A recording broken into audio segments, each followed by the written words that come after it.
But if you're going to hire, make sure you understand who you're hiring, their personality, and make sure to set the expectations.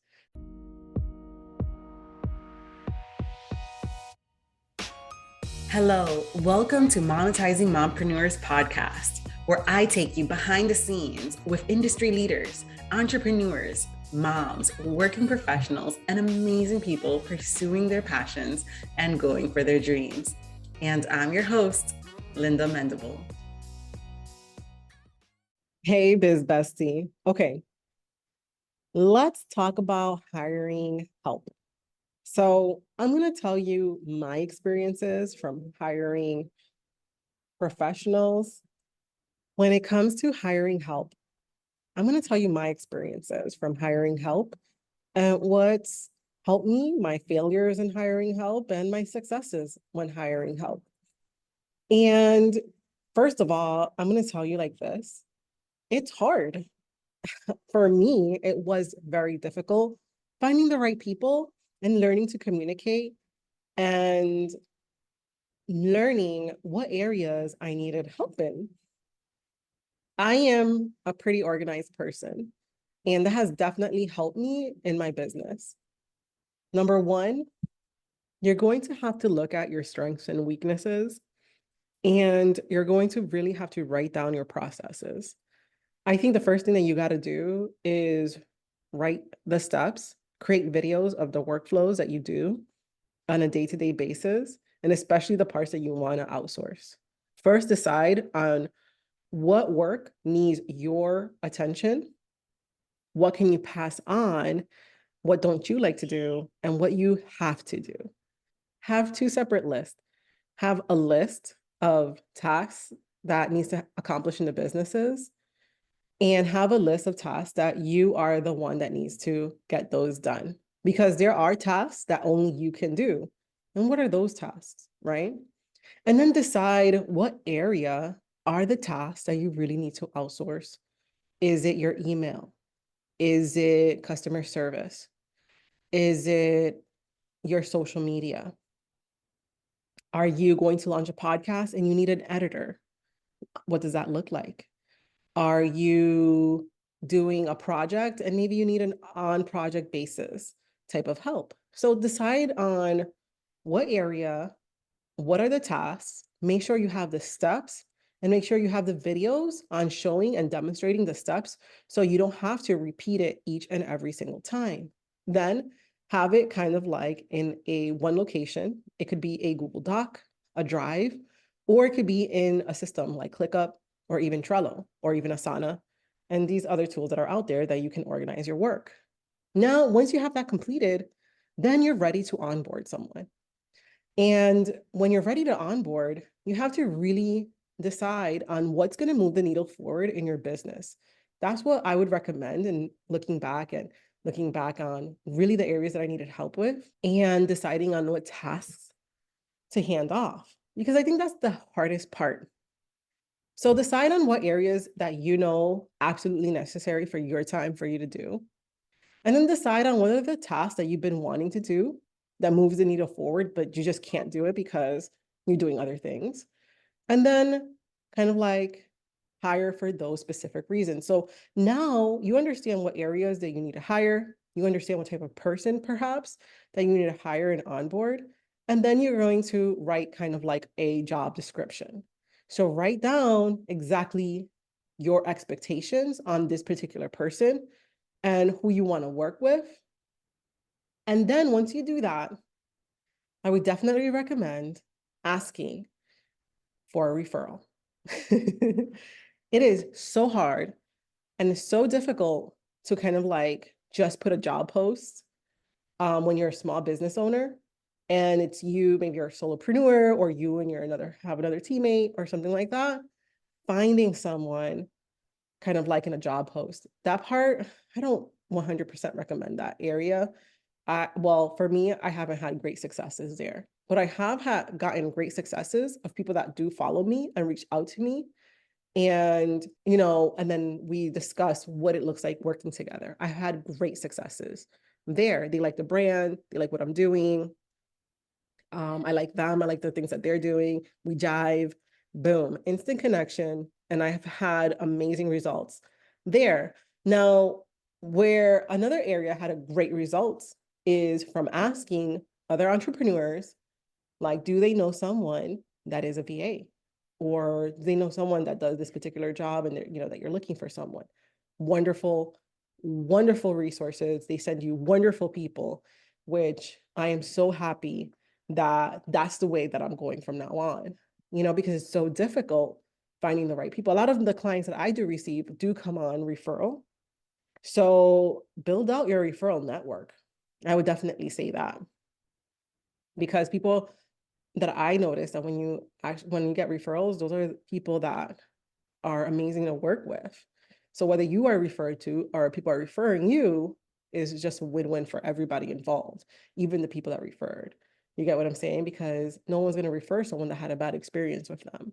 So that's another thing, right? Usually these people that get referred, they actually care about the work that they're doing, and they care about the relationship and their persona that they put out there, right?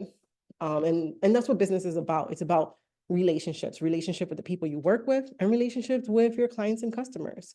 And once you get that down, when you understand relationship, you got to find people that you jive with. And so how can you do that? Usually referrals is a good thing. And then, but you can also go on to different platforms to look for someone maybe that you need a certain particular skill set, and maybe you need deeper insight on certain things, and you're looking at reviews and stuff like that. That could also be something.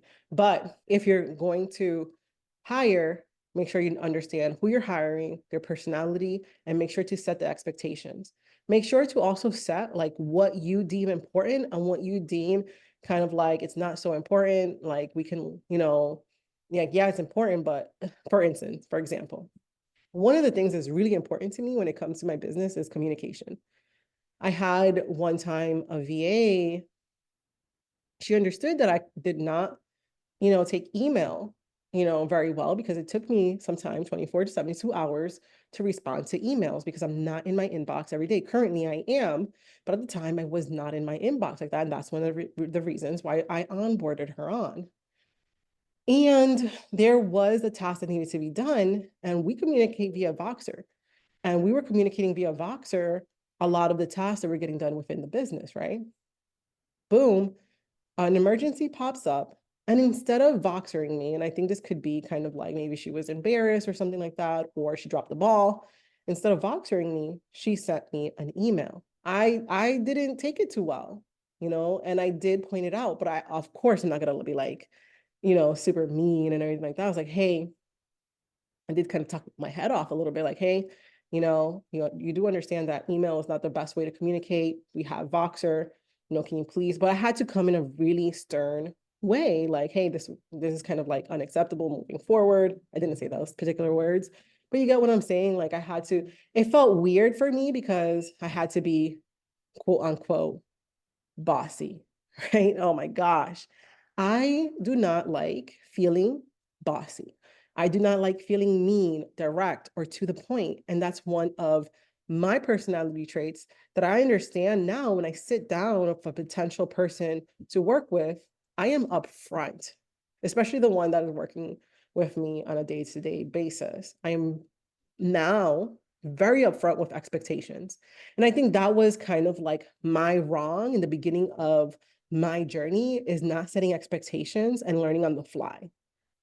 And sometimes you're starting scrappy, and you don't have access for someone to educate you, and it's really hard to understand where to invest when learning about developing your business, right? So I feel like my podcast is going to be kind of like helping you on that journey as you're growing, because these are all things that I'm getting questions. Actually, this is from a client that's in the society. This is one of her questions. She was like, how do you hire the right people when you're growing your business? And so a lot of these episodes, a lot of my clients, a lot of my society members do listen to them. And they actually ask me, hey, can you point to an episode that can help me on XYZ? So, and they're loving the minisodes. And so this is one of the reasons why I'm putting out this episode and all of the minisodes in order to help you along your journey, because Like we can't tackle just about everything. And sometimes, I'm missing the ball here, but because I'm giving marketing strategies within the society, we're going over certain things. Now, I'm not a pro when it comes to hiring help. And I will, like I do have an episode with someone that is a pro that talks about hiring, how to hire the right people and how to take that into consideration. But I'm going a little bit in depth because I feel as though you really have to understand yourself as a person and how you like to work with someone else. And you won't know until you're in it. But a few things that can set you up for success is understand what's important to you. So the first thing that I say is like, hey, you know what? Communication is very important to me. As long as you, even if you drop the ball, as long as you communicate that with me, I am golden. Like, I'm not going to be upset or anything like that. Like, because I don't know, I always get this feeling like everything is going to be all right, even when ish hits the fan. And that has happened. Like, I remember there was one time our whole SOPs for the summit got deleted in ClickUp. And this was in the beginning when I first started in ClickUp. And it wasn't me who deleted it. It was actually someone that was assisting me. She freaked out. But I was like, you know what? There's a way. And I was like, God, if we're meant to do this, we're meant to do this. And if not, hey, it is what it is. I guess we're gonna have to recreate it. And of course, I was having a little bit of a headache thinking about like all the processes that I needed to recreate. But she did freak out. And, but it wasn't something that really affected me because she told me, and I handle things that hit the fan pretty well, for whatever reason. But when there's no communication, as far as there was something that needed to be accomplished at a certain deadline, because sometimes we have live events and certain things were not accomplished on time, like I had to like hustle my boots hay to make it happen, because I don't know, that's just, I'm always conscious of what I'm putting out there and making sure that I meet deadlines. That was dropped. Wrong form of communication. I felt that was a little bit of avoidance, right? And I didn't really appreciate that. That was kind of like, wow, is this really setting me up for success? Are you really helping me and supporting me? Do you really believe in this vision? I know it made me think about those things. And yeah, so think about what matters to you. It's almost kind of like love language within business, but a little bit different. Like, what's your love language within like working with someone? Like when you're in a team project, who were you in the team projects? Were you someone that did the bulk of the work, or someone that contributed, or were you the leader, or were you someone just coasted? Honestly, think about that. And who do you want to be, right? Who do you want to be when you're working with a team member?